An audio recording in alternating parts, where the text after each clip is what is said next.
Buenas tardes a todas, a todos. Damos comienzo pues, a la sesión de clausura, a la exponencia de clausura de este congreso. Tendremos luego una despedida formal en la cual pues, tenemos el placer de que nos acompañe el señor rector magnífico de esta universidad, el vicerrector responsable del campus de Cuenca y el decano de esta facultad.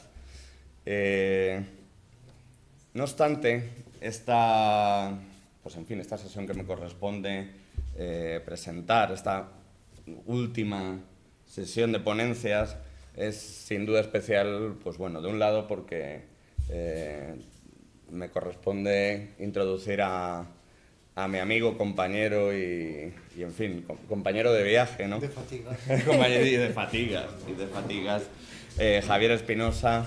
Y me corresponde presentar a alguien a quien tengo el placer de conocer desde el punto de vista de la admiración teórica, ¿no?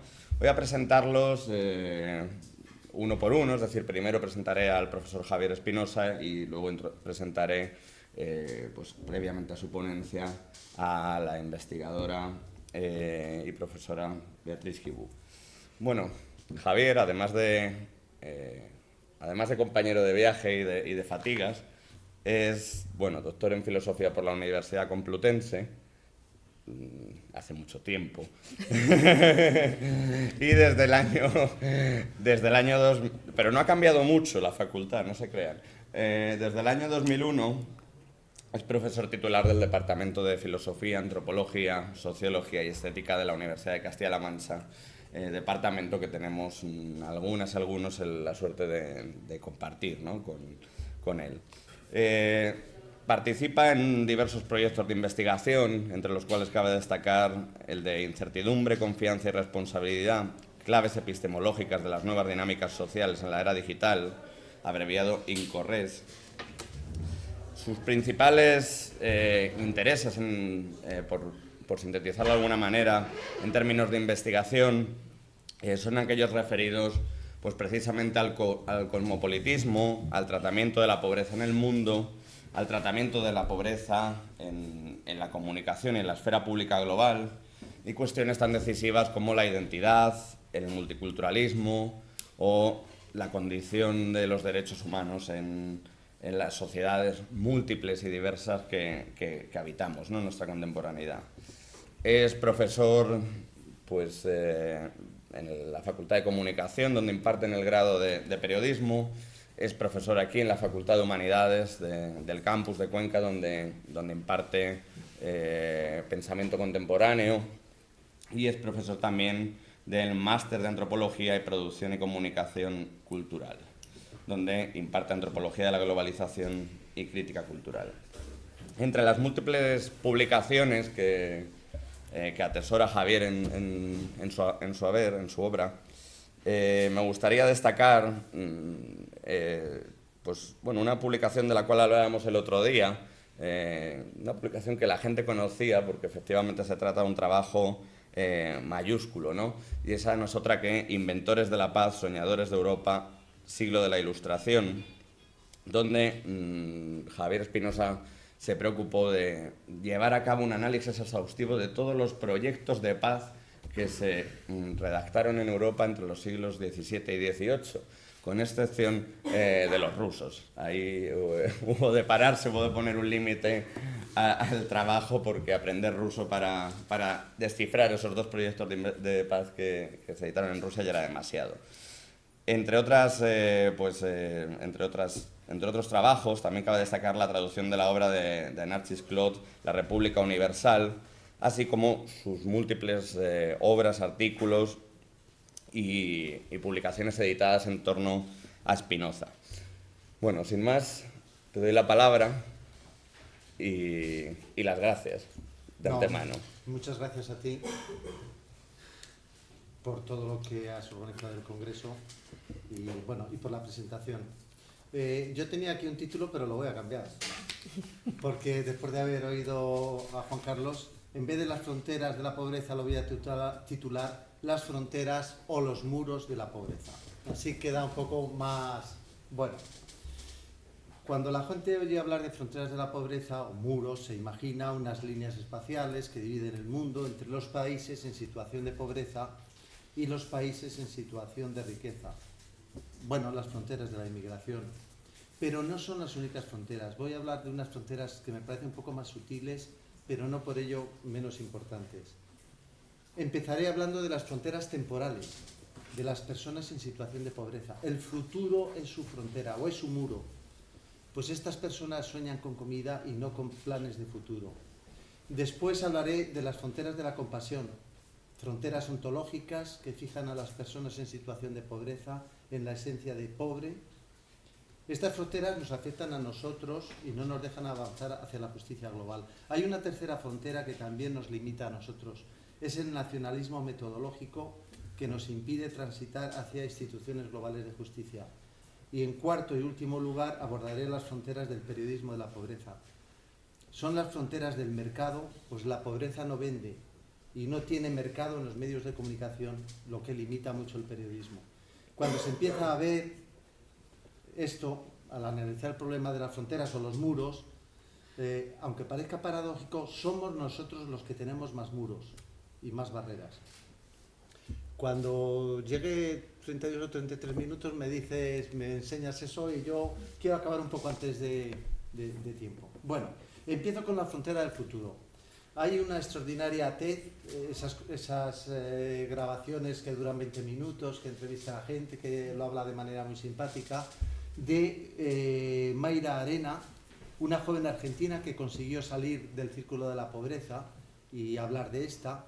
Y en esta charla, titulada Los beneficios de ser pobre, dice que ella y su hermana, en lo único que soñaban todos los días, era sacar algo de dinero para ir a comer hamburguesas. La gente no entendía que vivieran sin un proyecto para mejorar su vida y que se preocupasen solo de coger dinero, en vez de para otras cosas, para comer hamburguesas. Pero es que, como decía ella, las personas en situación de pobreza se limitan a sobrevivir y a nada más. Sueñan con comida y no con proyectos. Las palabras son como las personas, todas tienen un relato biográfico y generalmente esta historia nos revela su identidad. La palabra pobre viene de la latina pauper, que es una contracción de dos palabras, paucus parere. Si las decís muy deprisa, pues al final decís pauper. Bueno, ¿qué es lo que pasó en la realidad? Y paucus parere, como podemos traducir, aunque no sepamos mucho latín, es poco parir. Así que la palabra pobre se aplicaba al principio al ganado que no era fértil, que paría poco. Luego, por extensión, se aplicó a las tierras que no tenían buenas cosechas, que parían poco. Y por último, se empleó en los seres humanos en un sentido metafórico. Ser pobre es ser poco fecundo, es no poder realizar todo el potencial productivo que se tiene, quizá por verse privado de los bienes básicos para hacerlo. Así que las personas en situación de pobreza no están preñadas de futuro. El porvenir es una frontera que no pueden traspasar. Sueñan con la próxima comida y no con un camino hacia un fructífero mañana. Para ellas solo existe el presente y no tiene mucho sentido hacer proyectos de futuro. Esta manera de ser ha sido criticada desde hace mucho tiempo. En la época victoriana del naciente capitalismo se pensaba que los llamados pobres eran demasiado perezosos, apegados a placeres primarios, miopes, incapaces de pensar en el futuro, y se creía que la única manera de evitar el fatal desenlace al que conducía su defectuosa naturaleza era vigilarlos, controlarlos, castigarlos. Para eso estaban las casas de pobres o las cárceles de deudores de las que nos habla Charles Dickens en sus novelas. Esta visión de las personas en situación de pobreza como personas que se mantienen en pobreza por culpa de sus inclinaciones naturales hacia comportamientos miopes sigue persistiendo en nuestro tiempo en formas quizá un poco diferentes, como dicen los premios Nobel de Economía Esther Duflo y Banerjee en una obra que me parece muy interesante que se titula Repensar la pobreza. En Occidente, las clases medias y altas, los que no estamos en situación de pobreza, tenemos una vida estructurada por proyectos de futuro, entre otras cosas porque hay una serie de instituciones diseñadas para darnos seguridad en nuestro camino hacia el futuro. Es más, tenemos seguridad social. Incluso en muchos países tenemos un ministerio de seguridad. La vida en Occidente es certidumbre. Significa que todos los miembros de la sociedad están asegurados frente a las contingencias de la vida enfermedades, accidentes de trabajo, desempleo, invalidez, vejez, nuevos hijos, viudedad, orfandad, todo lo tenemos asegurado. Y además tenemos instituciones privadas que también participan en nuestro seguro. Seguro de coche, seguro de casa, seguridad para ahorrar en cuentas de ahorro, programas de pensiones, en fin. Nuestro camino hacia el futuro está pavimentado de seguridades y lo vivimos tan día a día que ni siquiera nos damos cuenta. No nos miramos debajo de los pies a ver qué camino estamos recorriendo. Lo tenemos tan asegurado que hasta nos podemos permitir el lujo de olvidarnos del carpe diem. Vive el presente, olvídate del futuro. Bueno, ya hay otra gente que te lo tiene totalmente garantizado, ¿no? Por eso decimos carpe diem. Y creemos que todo el mundo tiene esa autopista hacia el futuro y que por tanto todos están motivados y deberían tener la disciplina de dar pasos todos los días hacia el futuro. Y quien no lo hace es por culpa suya o porque está hecho defectuosamente. Pero el problema de las personas en situación de pobreza es que es difícil estar motivado cuando todo lo que deseas está tan lejos del alcance, a una distancia casi imposible de recorrer, y con un camino tan lleno de abismos, estrecheces, peligros. No hay la más mínima garantía, por lo que el futuro se desvanece en la niebla de la inseguridad. No existe. Solo se da un presente desolador. No tienen expectativas de futuro. Y cuando vemos que gastan dinero en alcohol, tabaco, en fiestas o en un televisor, nos sentimos tentados de ver el planeta pobreza como un mundo de oportunidades perdidas. ¿Por qué no posponen esas compras e invierten en lo que realmente podría mejorar sus vidas? Pero para ellos no hay porvenir, ni seguridad en el camino hacia él, ni oportunidades, ni expectativas. Esto explicaría por qué se centran en el aquí y ahora, en vivir la vida de la forma más placentera posible, celebrando las ocasiones que lo merecen. Este tipo de personas gastan gran parte de su poquísimo dinero en bodas, bautizos, en la compra de un televisor, antes que en educación para sus hijos. Piensan que su vida diaria es demasiado aburrida, tediosa, monótona, por lo que las cosas que la hacen un poco menos aburrida son una prioridad. La cuestión es que para ellos no tiene mucho sentido invertir en un futuro al que probablemente no lleguen, mientras que el coste, tanto en dinero como en sufrimiento psicológico, se soporta en el presente. Y si algún día tuvieran algún dinero para ahorrar, no tendría mucho sentido hacerlo, porque para ellos el futuro no existe.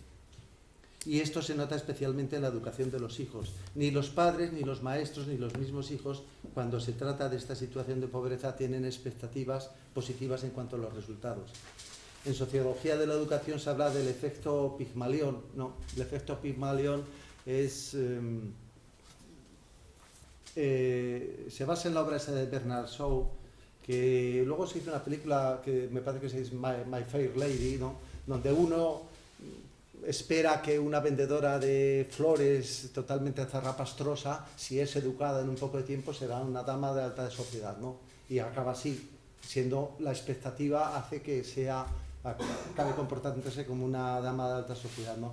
Pigmalión era un personaje mitológico creado por un artesano, por un escultor, que hizo una estatua de madera y la hizo tan perfecta que la hablaba todos los días, casi esperaba que le contestase, ¿no? Y sufría porque era madera, y entonces Afrodita, bueno, tuvo piedad de él y le dio vida, ¿no? Así que la expectativa creó la realidad. Bueno, yo creo que los padres y los niños en situación de pobreza pues no esperan mucho del futuro y no tienen perspectiva de sacar nada. Tienen una perspectiva muy limitada del tiempo, a muy corto plazo, solo el presente, de modo que solo buscan gratificaciones inmediatas, no ven en el futuro un proyecto que haya que planificar en cuanto a estudios, y esta falta de expectativas acerca del futuro es paralelo a la falta de expectativas respecto sobre sí mismo y a un déficit de autoestima y autoconfianza. Su comprensión del mundo se reduce al aquí y al ahora, por lo que solo conocen aspectos concretos, descriptivos, y son capaces de abstraerse de su situación particular y conocer aspectos analíticos y universales. Y esto es muy importante, porque para progresar en la educación, en el sistema educativo, si no eres capaz de desarrollar aspectos analíticos, conceptuales o abstractos, no puedes avanzar, ¿no? Podríamos decir que viven atrapados en los límites, en los muros del aquí y ahora, prisioneros de la falta de información y de una pobre autoestima. Esta minusvaloración de sí mismos los hace considerarse en su ser, en su esencia, como personas de poca valía, poco fructíferos, pobres en sentido literal.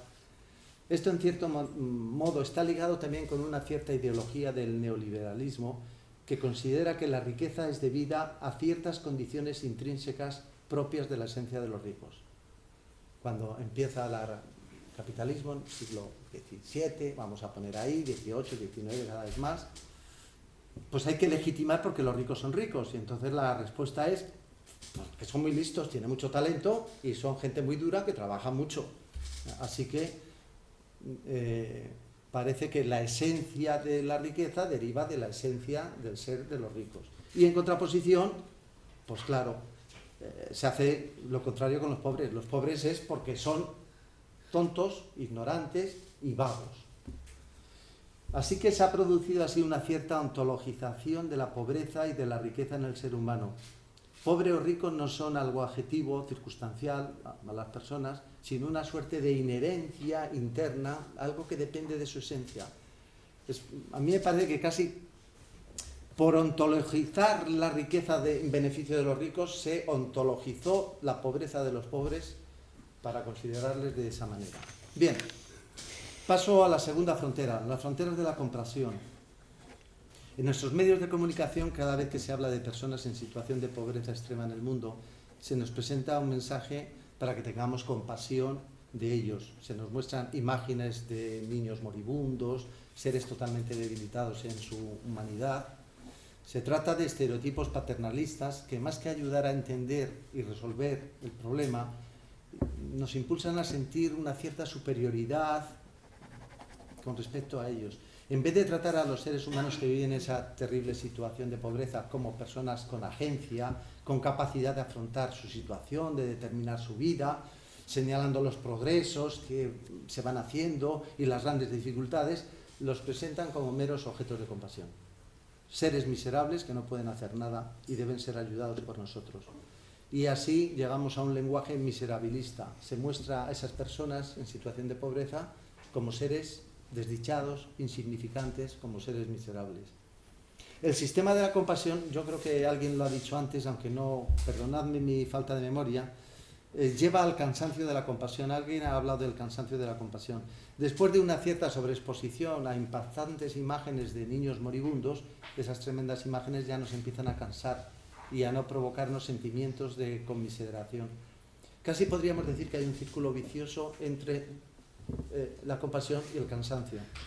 Al no incluir reflexiones y deseos para cambiar el orden establecido, la compasión se convierte en algo banal, algo casi de espectáculo, que al final conduce al cansancio. Y así la gente corriente de los países occidentales, quizá por primera vez en la historia, somos capaces de ver gente sufriente sin sentir enrojecerse en nuestro rostro de vergüenza.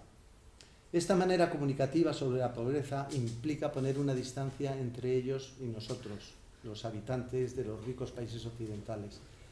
Convertimos a los seres humanos en situación de pobreza en otros de nosotros. Y como nos consideramos la imagen prototípica de seres humanos, pareciera que ellos no son humanos, o que no son tan humanos como nosotros. Algunos estudiosos del periodismo sobre la pobreza usan el vocablo inglés othering, proveniente de other, y que podríamos traducir como convertir a alguien en otro, negarle la misma identidad que tenemos nosotros. Y jugando con esta palabra, y ya en castellano, podríamos decir que otroando a los otros seres humanos en situación de pobreza, podemos poner unas fronteras, un muro, una diferencia entre ellos y nosotros. Un muro que no es superada por la emoción de la compasión, que compasión significa sentir con, que parece que es acercarte, ¿no?, en el sentimiento, sino de alguna manera el muro lo pone la misma compasión, pues esta compasión parte de nuestra superioridad moral, económica, histórica, es decir, de nuestra preeminencia como seres humanos. Ellos quedan convertidos en algo otro de nuestra humanidad, que es la verdadera. Utilizando la terminología típica de la filosofía del XIX, podríamos decir que los alienamos o enajenamos en cuanto que los sacamos fuera de la humanidad y les desposeemos de lo propiamente humano. Muchos mensajes del lenguaje occidental sobre la pobreza en el mundo no presentan a la gente en situación de pobreza como conciudadanos del mundo, como iguales, que tienen los mismos derechos a vivir y en los mismos términos que nosotros. Al conectar mediante la compasión a las personas que sufren pobreza y a nosotros, las personas corrientes de los países occidentales, se podría pensar que el lenguaje quiere recortar la distancia, las fronteras, los muros entre ellos y nosotros. Sin embargo, nos mantiene lejos de ello, pues estas narrativas de la compasión nos recuerdan todo lo que somos nosotros y todo lo que no son los otros. Realmente la frontera entre nosotros y ellos no es superada por la compasión, sino, como he dicho, más bien creada. Por eso la gente de Occidente podemos todavía sentir pena del otro y al mismo tiempo que verlo como parte de una realidad que no tiene nada que ver con nuestra propia realidad.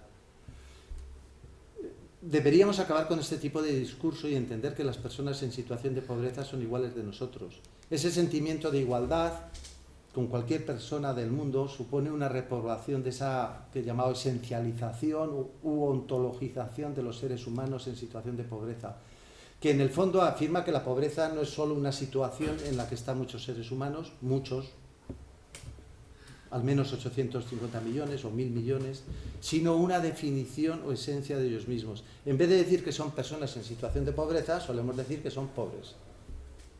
No es una distinción lingüística menor, creo. Pues una situación es siempre algo modificable, temporal, mientras que definir a alguien como pobre remite a una suerte de inherencia de la pobreza en la persona. Pobre no es un mero adjetivo accidental que se pone a las personas, sino que es de alguna manera el rasgo básico por el que se las define, el núcleo de su personalidad, la esencia de su ser. De ahí que normalmente este adjetivo se sustantive. Sustantivar ya sabemos que es convertir algo en sustancial y hablamos de los pobres. Por lo mismo tampoco deberíamos hablar de los ricos, sino de personas en situación de riqueza. Y si hablásemos un rato de personas en situación de pobreza y en situación de riqueza, nos daríamos cuenta que las estamos igualando. Ahora, si hablamos de ricos y pobres, ya lo estamos tratando como dos categorías de seres humanos diferentes, ¿no? Nadie tiene el atributo intrínseco de ser rico y pobre. Kant nos propone utilizar estos sentimientos de compasión, dice, pero transformándolos en humanitas práctica, dice, en humanidad, podríamos traducir, una especie de benevolencia activa y racional.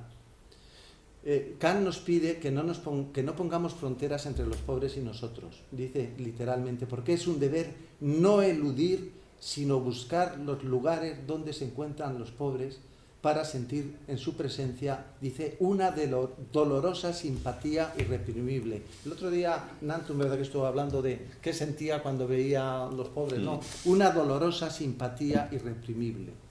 Dice Kant que consigue, fijaos para que Kant diga esto, que consigue lo que la mera representación intelectual del deber no lograría. Este contacto con las personas en situación de pobreza. Y de modo parecido Rousseau nos dice que los ricos debemos considerarnos iguales a los pobres, que las diferencias son circunstanciales y todos podemos llegar a vivir en la pobreza. En el Emilio dice, ¿por qué los ricos son tan duros con los pobres? Porque no temen volverse pobres. Pero todos pueden ser mañana lo que hoy es la persona a la que se socorre. Y luego, dirigiéndose al preceptor de Emilio, dice, hacedle comprender bien que la suerte de esos desgraciados puede ser la suya. Y quizás los medios de comunicación deberían hacer comprender, como dice Rousseau, que la gente corriente de los países ricos, que sus vulnerabilidades son parecidas a los de los pobres del mundo, o al revés, y que cada uno podría encontrarse en esa misma adversidad. Ya sé, el lenguaje de Rousseau no es de lo mejor, pero lo que quiero rescatar es esa idea de sentirnos iguales a cualquier persona que vive en situación de pobreza. Hay un fondo de asistencia mundial de los estudiantes y académicos noruegos.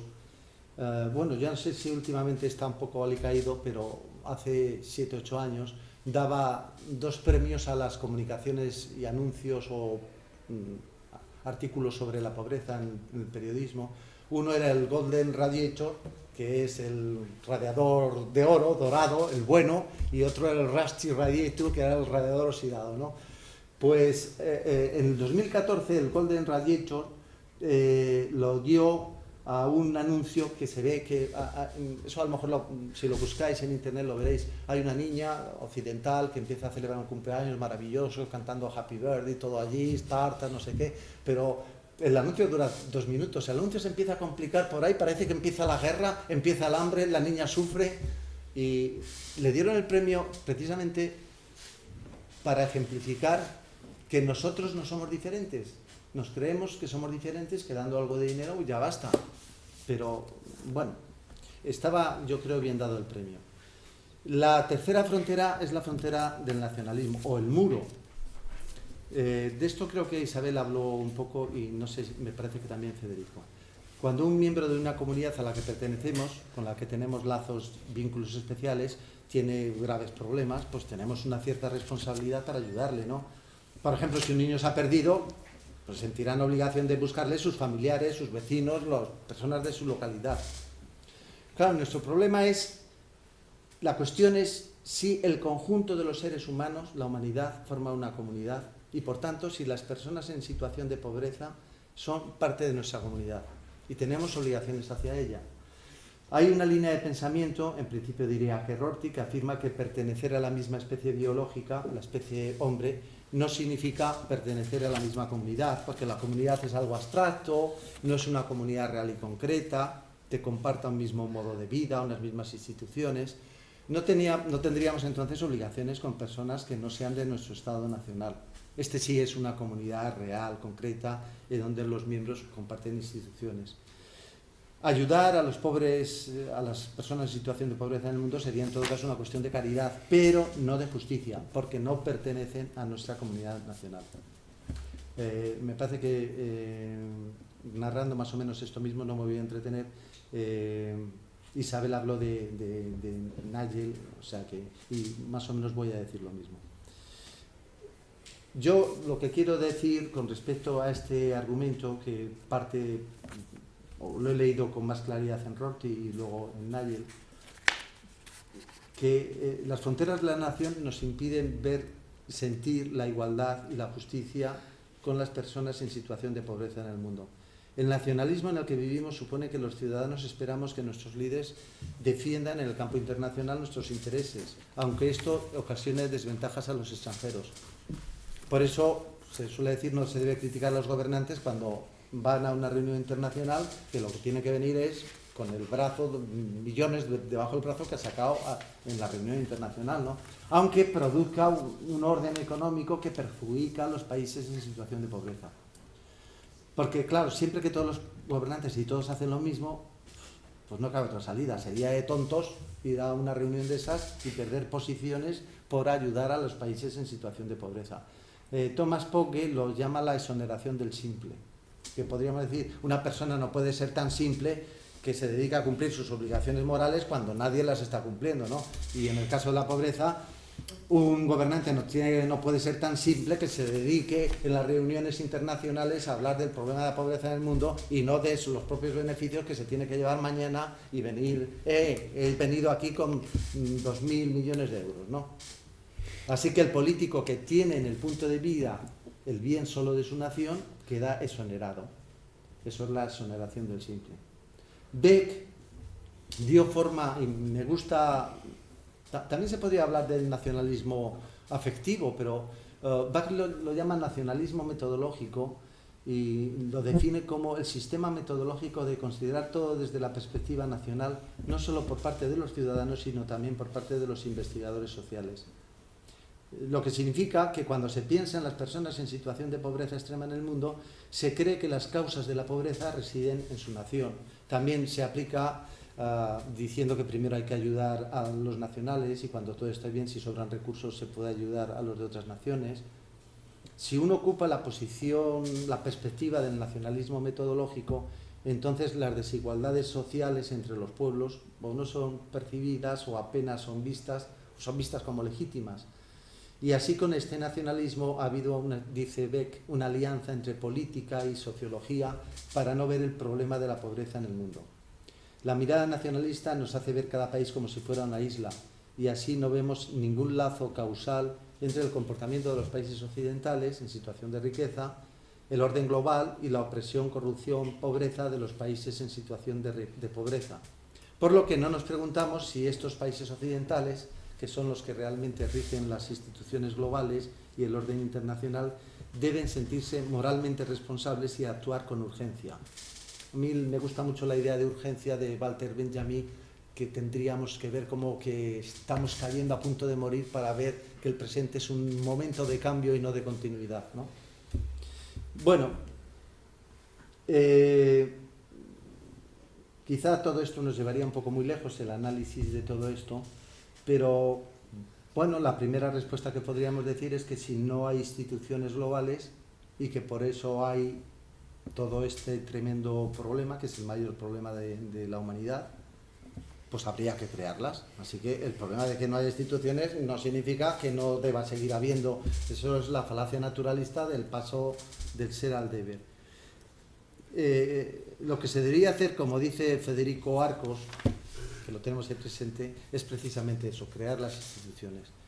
Hemos visto casos en la historia, había desigualdad con los obreros, se crearon voto para los obreros, desigualdad con las mujeres se ha creado, o sea que el hecho de que no haya instituciones no significa que no se pueda hacerlo. Y recordando las palabras de Kant, diremos que está en progreso, al menos la constitución, dice Kant, de una comunidad global de los pueblos de la Tierra. Pues la violación del derecho en un lugar de la Tierra repercute en todos. Todos nos indignamos con las injusticias que ocurren en otras partes del mundo. Hay una interacción sistemática. Podemos decir que hay unas ciertas instituciones también, al menos económicas y también un poco políticas, ¿no? Quizá estamos ante una encrucijada de una nueva forma de ser humano. Las redes de información, la ciencia, las redes de dinero, mercancías, imágenes, películas, viajes, se han intensificado de tal manera que ya no existe la sensación que había antes de la distancia espacial que aislaba a los hombres entre sí y les eximía de la necesidad de incluir en sus pensamientos los problemas de todos los demás. Todavía recuerdo el famoso fragmento de Anna de Smith. Dice, ¿qué te pasaría si te enterases que había un terremoto en China y han muerto 100 millones? Bueno, entonces había 100 millones de personas. Y dice, pues estarías más preocupado si te fueran a operar el dedo pulgar al día siguiente. Y dice, porque claro, eso está tan lejos que no te... Bueno, yo creo que esto está cambiando y a mí me parece que lo que es ser hombre se está modificando de manera tan profunda que hoy no se puede ser hombre sin tener preocupación por los lejanos. Y quizá esta sea la peculiaridad moral de nuestro tiempo. Y bueno, y como Nacho ya me ha puesto el aviso, pues voy a hablar brevemente de la cuarta frontera, que es la frontera del mercado en los medios de comunicación. Como ha dicho Nacho en la presentación, doy clase de ética en la facultad, en el grado de periodismo, y para mí el problema fundamental del periodismo no es lo que mucha gente dice, es el tratamiento de la pobreza. Me parece increíble que siendo el problema con mucho el más grave de la humanidad, solo el 2% de las portadas de los periódicos occidentales traten la pobreza, y solo cuando hay un terremoto o una cosa así, que lo tratan 2 o 3 días y desaparece. O sea, tratar en portada y de manera importantísima el problema más importantísimo de la historia de la humanidad de manera continua, eso no se hace en el periodismo. Y bueno, y eso quizá, simplemente voy a dar algunas puntadas y acabo. Eso probablemente tenga que ver un poco con que la prensa se está convirtiendo un poco en infoentretenimiento y nos gusta más ver, no sé, nuestra manera de vivir y desde luego esto no tiene mercado. Un periódico que se dedicase todo el día a hablar de este tipo de problemas, eso no tiene mercado. Nosotros mismos no queremos leer esto. Muchas veces ante la televisión digo, bastante dura es ya la vida, déjame ya de empezar a contarme aquí las miserias y los sufrimientos de personas que viven lejanos de mí, ¿no? O sea, que no tiene mercado. Se ha intentado hacer un nuevo orden mundial de la comunicación. Bueno, se intentó hace ya mucho tiempo, pero ya sabéis que Thatcher y Reagan dijeron que o la UNESCO cortaba el programa de McBride o ellos cortaban el grifo de los fondos de la UNESCO. Y entonces el nuevo orden mundial de la comunicación, que propendía comunicación desde todos los sitios y que, digamos, las personas en situación de pobreza fueran comunicantes, no solo receptores, y que contasen el mundo como lo ven, pero realmente el relato en los medios de comunicación es el del podemos decir, el de las empresas occidentales, el del mundo occidental. Y como decía Wittgenstein, el lenguaje es el mundo. Así que si ese es el lenguaje, ese es el mundo que se cuenta. Esto yo creo que significa que tendría que haber un gran cambio en la esfera pública. Y antes Aurelio ha nombrado a Fraser. Yo creo que esta filósofa americana es muy importante cuando habla de los cambios que tiene que haber en la esfera pública mundial. Para ella casi el principal problema es una esfera pública que no es representativa, porque las personas en situación de pobreza, las naciones en situación de pobreza no tienen opinión ahí en la esfera pública, y tampoco es legítima porque, no es legítima ni es eficaz. Segundo rasgo, ¿por qué no es eficaz? Porque no hay nadie que les haga caso cuando incluso hablan, ¿no? La esfera pública tendría que tener esos dos rasgos, que es legítima, significa que todos los afectados, esto sigue un poco a Habermas, claro, deben participar, y segundo, tiene que tener eficacia en que tiene poder político, que le siga. Si no, ¿qué democracia es esta? Que la gente opina una cosa en la esfera pública y el gobernante hace otra, ¿no? Pero la esfera pública mundial, Aurelio antes estaba hablando de que se está gestando, y eso yo estaría totalmente de acuerdo con eso, y Fraser también, se está gestando, pero todavía falta mucho. Tiene que haber instituciones políticas que de alguna manera hagan efectiva la opinión pública, y luego tiene que hablar todo el mundo en la esfera pública mundial, ¿no? Acabo. Un mundo sin fronteras, sin muros, siguiendo la iniciativa de Juan Carlos, implica, por supuesto, afrontar con justicia la inmigración, pero no menos trabajar para que el futuro no sea una frontera para las personas en situación de pobreza, ni la compasión otra frontera que limite nuestras acciones, ni el nacionalismo la barrera insalvable para la justicia global, ni el mercado el límite de la esfera pública global. Un mundo sin fronteras o sin muros significa realmente un mundo de igualdad. Gracias.